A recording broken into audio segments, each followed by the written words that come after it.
పదవి వస్తలేదు, సర్టిఫికెట్ రాకపోతే ఉద్యోగానికి అప్లై చేయవస్తలేదు, పిల్లల భవిష్యత్తుతో చెలగాటమాడుతుండు.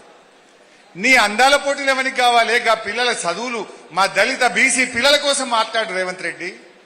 అది దాని మీద సోయి లేదు. అన్ని అబద్ధ ప్రచారాలు, గోబల్స్ ప్రచారాలు.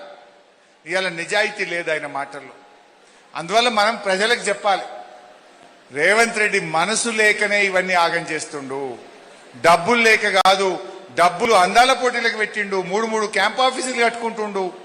ఇవాళ అనేక డబ్బులు మెస్సీతో ఫుట్బాల్ ఆడడానికి ఖర్చు పెడుతుండు తప్ప ఈయన డబ్బులు లేక కాదు.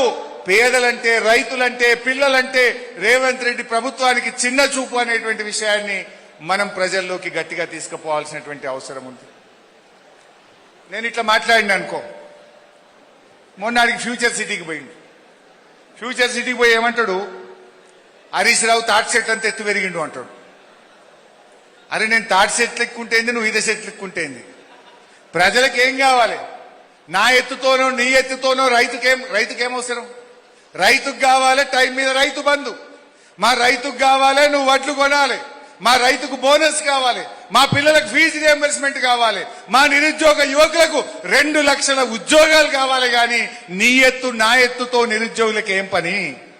అంటే ఎవడన్నా విమర్శిస్తే, ప్రశ్నిస్తే వ్యక్తిగతంగా దాడి చేస్తాడు, కేసులు పెట్టాడు, కుట్రలు చేస్తాడు, ఏదో ఒక రకంగా మానసికంగా ఇబ్బంది పెట్టాలని చూస్తా ఉన్నాడు.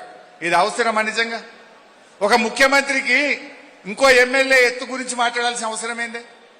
నువ్వు పొడుగుంటేంది, పొట్టిగుంటేంది, ఎత్తుంటే నీకెందుకు? నీ పనిలో పొడుగు ఉండాలి, నీ మనసులో, నీ గుణంలో నువ్వు పొడుగు ఉండాలి తప్ప మనిషి ఎవరి ఎత్తు పొడుగులతో ప్రజలకు కాదు కదా కావాల్సింది.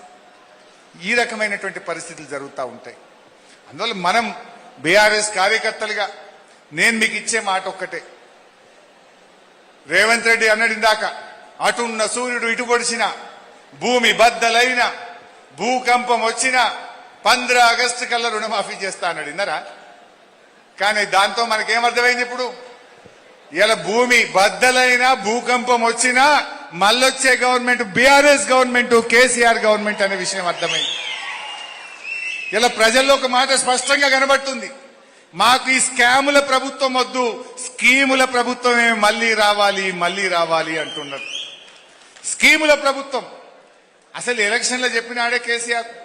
ఓట్లప్పుడు రైతు బంధు ఇస్తా అని చెప్పిండా? చెప్పకపోయినా రైతు బంధు ఇచ్చిండు. ఎలక్షన్ల ముందు రైతు బీమా ఇస్తా అని చెప్పకపోయినా రైతు బీమా ఇచ్చిండు. ఎన్నికల ముందు కేసీఆర్ కిట్ ఇస్తా అని చెప్పలే,